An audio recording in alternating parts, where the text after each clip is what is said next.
Shalom, shalom, bien-aimés dans le Seigneur, et que la paix et la grâce du Seigneur soient avec vous encore aujourd'hui. Amen.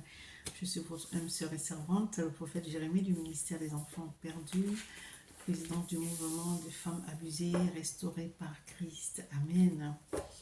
Bien-aimés dans le Seigneur, notre Dieu est merveilleux. Alléluia. Au travers de sa parole, nous allons encore être conscientisés. Amen. Bien-aimé dans le Seigneur, le mariage c'est quelque chose. Se marier c'est quelque chose. Être dans le mariage c'est quelque chose. Vivre le mariage c'est quelque chose. Alléluia. Et lorsqu'on est chrétien, il y a beaucoup de choses qu'on ne peut plus se permettre de faire. Du genre, tu vis avec quelqu'un, vous n'êtes pas marié, vous couchez ensemble. Ça s'appelle de la fornication. Beaucoup ne seront pas d'accord avec ce que je dis, mais bon. Nous allons aller à la lumière de la parole de Dieu dans le livre de 1 Corinthiens 7. Je commence à partir du verset 2. La parole de Dieu dit ceci. Toutefois, pour éviter la débauche, que chacun ait sa femme et que chaque femme ait son mari. Pour éviter la débauche, que chaque homme ait sa femme, que chaque femme ait son mari. On n'a pas dit que chaque homme ait sa petite amie, que chaque femme ait son petit ami. Alléluia. Donc, pour éviter la débauche là, mariez-vous. Si vous n'êtes pas prêt, restez chacun dans son coin. Parce que la tentation est là. Vous allez dire, bon, on habite ensemble, on ne se touche pas et tout. Nous sommes des êtres humains. Tu peux tomber un jour. Donc, pour éviter ça, pour ne pas tomber, vous vous mariez. Au cas contraire, chacun reste dans son coin. Amen. 1 Corinthiens 7, versets 3 à 5, voici ce que la parole de Dieu nous dit. Que le mari rende à sa femme ce qu'il lui doit, et que la femme agisse de même envers son mari. Verset 4. Ce n'est pas la femme qui dispose de son corps, c'est son mari. De même, ce n'est pas le mari qui dispose de son corps, c'est sa femme. Donc, femme, tu es marié, homme, tu es marié. Ton corps ne t'appartient pas. Toi, homme, ton corps appartient à ta femme. Toi, femme, ton corps appartient à ton mari. Donc, quand ton mari a besoin de toi, ne fais pas tes chichis. Si tu es malade, c'est un autre cas. Si peut-être tu as tes menstrues, c'est un autre cas. Mais parce que tu boudes seulement, je ne sais pas, peut-être que tu as demandé quelque chose à ton mari, il t'a dit attends, ou il t'a dit ne peut pas, ou il t'a dit non, tu dis on verra. Maintenant ton mari dit bah, je veux de toi, tu dis non. Tu t'énerves parce que tu n'as pas obtenu ce que tu voulais. Hein? Donc, ton corps là, tu t'es marié, ça ne t'appartient plus. Tu prends soin de ton corps, c'est un fait. Mais quand ton mari a besoin de toi, tu dois être disposé. Il en est de même pour le mari. Alléluia. Tu ne vas pas bouder ton mari toute la vie, tu ne vas pas bouder ta femme toute la vie. C'est comme ça que les gens vont dehors, il y a des tromperies, il y a des infidélités, il y a des adultères. À cause de ce genre de comportement. À cause de ce genre de comportement. Alors, femme, ton corps, il est à ton mari. Quand il a besoin de toi, sois disposé. Sois disposé. Mari aussi, la même chose. Le verset 4 nous dit, plutôt le verset 5, ne vous privez point l'un de l'autre, si ce n'est d'un commun accord, pour un temps, afin de vaquer à la prière, puis retourner ensemble de peur que Satan ne vous tente en raison de votre manque de maîtrise. Vous voyez? Ne vous éloignez pas trop. Satan est là pour vous faire tomber. Tu ne veux pas de ton mari, eh bien, il va aller chercher ailleurs. Tu ne veux pas de ta femme, il peut arriver qu'elle te trompe. Est-ce que c'est une bonne chose? Non, ce n'est pas une bonne chose. Mais ce sont des choses qui peuvent arriver. Ce n'est pas des choses à encourager, mais ce sont des choses qui peuvent arriver. Alléluia. Toi qui refuses de te donner à ton mari tous les jours, tu es en train de le pousser dehors. Tu es en train d'ouvrir la porte à Satan. Et ton mari va dehors. Et tu vas dire quoi? Tu vas pleurer. Tu vas commencer à crier. Il m'a trompé. Il est ceci, il est cela.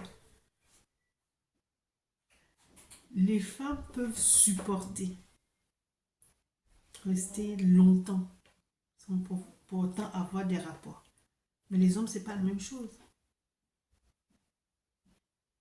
Les hommes, c'est pas la même chose. Tu n'es pas malade. Tu n'as pas tes manches. Je sais pas, c'est pas tous les jours que tu es de mauvaise humeur. Bon, tu n'es pas de mauvaise humeur. Ton mari te dit, chérie, j'ai besoin de toi, tu dis non.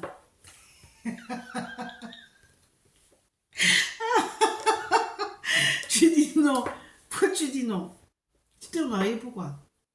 C'est vrai que le mariage, c'est pas seulement ça. Mais je crois que s'il n'y a pas ça aussi dans le mariage, mais non, tu vas te dire, moi je ne suis pas venue dans ce mariage-là pour que mon mari ne me touche jamais ou bien pour que je n'arrive pas à toucher ma femme. C'est pas possible.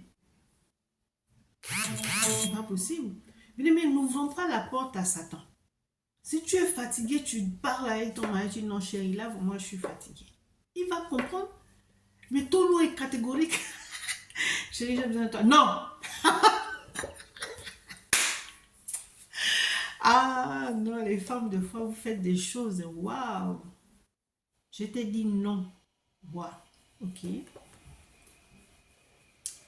Quand tu voudras, tu me feras signe. Ah, bien-aimé dans le Seigneur. Oui, le mariage, c'est pas facile. Hein? Donc, le mariage n'est pas pour les enfants. Le mariage, c'est pour les grandes personnes. Parce que les enfants font trop de caprices. Trop de caprices. Et c'est comme ça que les mariages sont ratés. C'est comme ça qu'il y a beaucoup de divorces. Alléluia. 1 Corinthiens 7, versets 7 à 8. Voici ce que la parole de Dieu nous dit. Je voudrais que tous les hommes soient comme moi. Mais chacun tient de Dieu un don particulier. L'un d'une manière, l'autre d'une autre. Ça, c'est l'apôtre Paul qui parle.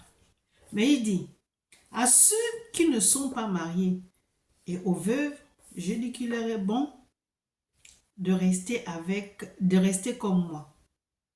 Mais s'ils manquent de maîtrise, de même qu'ils se marient, car il vaut mieux se marier que de brûler. Je reprends. L'apôtre Paul dit, je voudrais que tous les hommes soient comme moi. Ça, c'est son vœu. Mais chacun tient de Dieu un don particulier. L'un d'une manière, l'autre d'une autre. Amen. Maintenant, le verset 8 dit, à ceux qui ne sont pas mariés et aux veuves, je dis qu'il leur est bon de rester comme moi.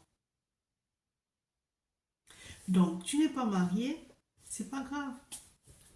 Continue ton chemin avec Dieu tranquillement, continue ta vie.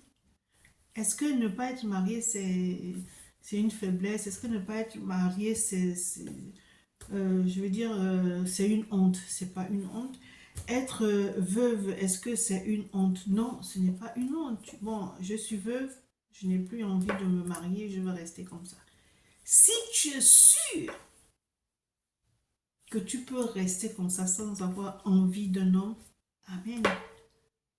Mais si tu sais que tu ne peux pas, au lieu de pécher, bien-aimé dans le Seigneur, marie-toi. L'apôtre Paul dit, mais s'ils manquent de maîtrise d'eux-mêmes, parce que nous sommes des êtres humains bien-aimés dans le Seigneur. Tu dis, je ne suis pas marié, je suis bien comme ça. Ok. Tu vis comme ça, tu dis, je n'ai pas besoin de femme, moi, je suis comme ça, je peux supporter. Amen, pourquoi pas? Pourquoi pas? Mais si tu ne peux pas supporter, que tu sois chrétien ou non, marie-toi. Parce que si tu ne te maries pas, tu vas aller à gauche, à droite, avec n'importe qui, c'est de la débauche. Mieux pour toi que tu te maries, tu as ton mari ou tu as ta femme. Alléluia.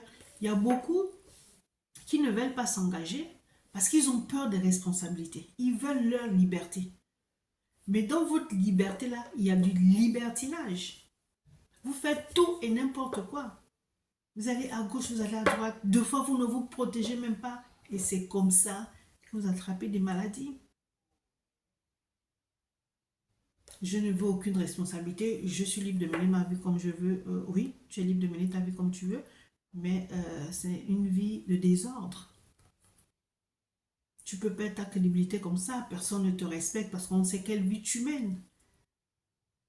Donc si tu ne peux pas rester seul, marie-toi. Maintenant, si tu sais que tu peux, et que ta réputation ne soit pas gâtée parce que tu irais de gauche à droite, eh bien, écoute, bien-aimé, reste seul. Reste seul. Alléluia. Être célibataire, ce n'est pas une honte. Peut-être que tu n'as pas encore trouvé la personne qu'il te faut. Tu trouveras si tu as l'intention de te marier. Tu trouveras l'homme que tu cherches, tu trouveras la femme que tu cherches. Mais ne va pas de gauche à droite, c'est de la débauche. Alléluia. Bien-aimé dans le Seigneur, je vais terminer avec un verset. La parole de Dieu nous dit toujours dans 1 Corinthiens 7, mais au verset 39, la parole de Dieu dit ceci. Une femme est liée aussi longtemps que son mari est vivant. Elle est liée à lui aussi longtemps qu'il est vivant. Mais si le mari meurt, elle est libre de se marier avec qui elle veut. Alléluia. Seulement que ce soit dans le Seigneur. Mais bien aimé dans le Seigneur, il y a des familles, même chrétiens que nous sommes, nous vivons avec nos coutumes. Ton mari meurt, systématiquement on te donne le frère du mari. Tu n'as pas ton mot à dire. La parole de Dieu dit, une femme est liée aussi longtemps que son mari est vivant. Mais si le mari meurt, elle est libre de se marier avec qui elle veut. Ce ne sont pas les parents qui viendront lui imposer un mari. Sa belle famille n'a pas le droit de lui dire, tu prends le frère de ton mari. Mais c'est ce qui se passe dans beaucoup de familles, même dans les familles chrétiennes. Alléluia. La femme, son mari est mort. Je n'ai pas envie de coucher avec le frère de mon mari. Vous n'avez pas à m'imposer l'oncle, le cousin. Non, je ne veux pas. J'étais mariée à votre frère. Il est parti, il est parti. Je suis libre d'aller où je veux. Je ne suis pas obligée de rester dans cette même famille. Pourquoi? Pourquoi? Je suis libre. Il est mort, il est mort. Et vous n'avez pas à m'imposer le frère, le cousin ou l'oncle. Non. Mais il y a des personnes qui disent, c'est ça, Étienne Mordicus, tu vas épouser le frère de ton mari. Oh, c'est obligé. C'est obligé. Au 21e siècle, c'est obligé. Si tu ne te maries pas, tu vas être maudit. Tu n'as pas fait d'enfant avec ton mari. Il faut qu'il y ait, que notre nom ne disparaisse pas. Il faudrait que tu épouses le frère de ton mari. Vous allez faire des enfants avec ton mari. Tu n'as pas pu faire d'enfants. Mais je n'ai pas fait d'enfant avec votre frère qui était mon mari. Où est le problème? Où est le problème? Est-ce que vous savez si on avait décidé de ne pas faire d'enfant? Ou peut-être que j'étais stérile, accepté comme ça. Ou peut-être que c'est lui qui ne pouvait pas engendrer. Je l'ai accepté comme ça. Pourquoi vous voulez qu'il y ait le nom? Il ne faut pas que le nom disparaisse parce que... pourquoi? Parce que ce monsieur n'avait pas il n'avait pas de frères, il n'avait que des sœurs. Donc c'est lui qui devait faire des enfants pour que le nom reste. Mais malheureusement, il n'a pas fait d'enfants. Et donc le nom ne restera pas parce que les femmes, elles vont se marier, elles vont porter les noms de leur mari. Mais je ne suis pas obligée d'épouser le frère de mon mari. Non. Pourquoi? Il s'agit de quoi? Vous n'êtes pas content? Vous vous débrouillez? Mais moi, je suis libre. Oui, c'est toi qui as tué ton mari. Pensez ce que vous voulez. Pensez ce que vous voulez. Ce qui est vrai, c'est que je suis libre. Donc, une femme, pendant qu'elle est mariée, elle est liée à son mari. Mais dès que le mari meurt, elle est libre d'épouser qui elle veut. Alléluia. Voilà. Donc, bien aimé dans le Seigneur, le mariage, ce n'est pas facile. Mais il faut connaître aussi tes droits. Alléluia. Et puis, il faut savoir s'abstenir. Si tu sais que tu ne peux pas t'abstenir, au lieu de vivre une vie de débauche, marie-toi. Et toi, femme, ton corps n'est pas ton corps, c'est le corps de ton mari. De même, mari, ton corps, c'est le corps de ta femme. Tous les jours, tu n'es pas fatigué. Tous les jours, tu n'as pas de mensu. Tous les jours, tu n'es pas énervé. Alléluia. Donc, ne cherche pas les histoires là où il n'y en a pas. C'est toi qui pousses ton mari à aller dehors. Si tu te comportes comme ça, il faut savoir que c'est un homme. C'est pas comme un homme n'est pas comme une femme. Alléluia. Et toi aussi, mari, ta femme, tu dois lui donner. La parole de Dieu dit ici, ce n'est pas la femme qui dispose de son corps, c'est son mari. De même, ce n'est pas le mari qui dispose de son corps, c'est sa femme. Le verset 3 dit que le mari rende à sa femme ce qu'il lui doit et que la femme agisse de même envers son mari. Alléluia. Donc, si tu t'es marié, tu sais ce qu'on fait dans le mariage.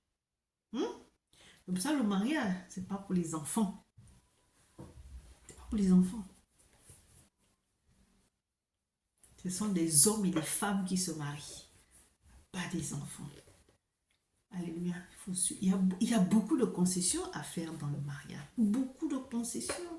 Si tu n'es pas prêt, ne te marie pas. Ne te marie pas pour 1 an, 2 ans. Après, tu divorces. Non. Réfléchis bien. Tu n'as pas la laisse au cou pour dire on m'a obligé. Non, on n'est plus au stade où on t'oblige de te marier parce que tu veux. Point barre. Alléluia. Que Dieu nous bénisse et que Dieu nous fortifie. Soyez en paix. Soyez en paix. Alléluia. Dieu nous aime.